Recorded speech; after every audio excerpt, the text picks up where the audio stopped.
Salut Tavo. Aujourd'hui, nous allons t'emmener dans les coulisses d'un projet innovant qui a pris forme au lycée professionnel Saint-Exupéry à Lyon.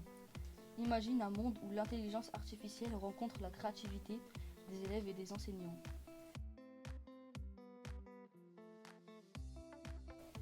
Les élèves encadrés par leur professeur, Madame Vauquier, professeur documentaliste, et Madame Pasquel, professeur de français, ont participé au concours de lecture Les Incorruptibles 2024. Ce concours a été le point de départ d'une aventure passionnante. Durant le mois de janvier 2024, après un trimestre de lecture, les élèves ont eu la chance de correspondre Jean-Monsieur Firzon, l'un des auteurs sélectionnés. Cet échange inspirant s'est conclu par un défi lancé par l'auteur qui se dit convaincu que nous avons toutes des histoires à raconter et nous invite à en écrire une. Ce défi, on l'a révélé avec enthousiasme, avec nos deux professeurs avec qui on a travaillé d'arrache-pied jusqu'à la fin de l'année scolaire.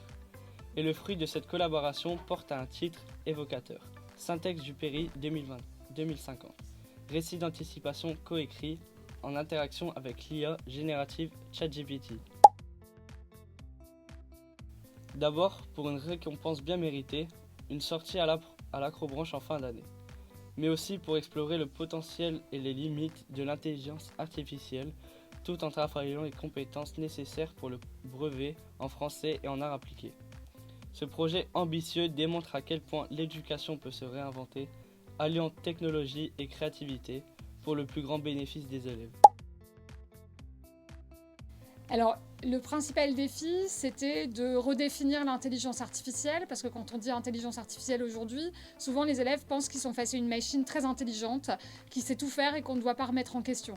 Or, on s'est très vite rendu compte que elle n'avait rien d'intelligent, et que c'est plus un assistant, et que si c'est un outil formidable pour nous assister dans la créativité, nous aider à écrire, nous aider à faire des images, nous aider à faire un remue-ménage, en revanche, c'est une machine qui fait encore plein d'erreurs et qui hallucine beaucoup et qui prend aussi quelques biais, c'est-à-dire qu'elle va vite dans les stéréotypes. Donc c'était un outil formidable pour travailler avec les élèves et leur montrer que l'intelligence finalement c'est eux qui l'ont.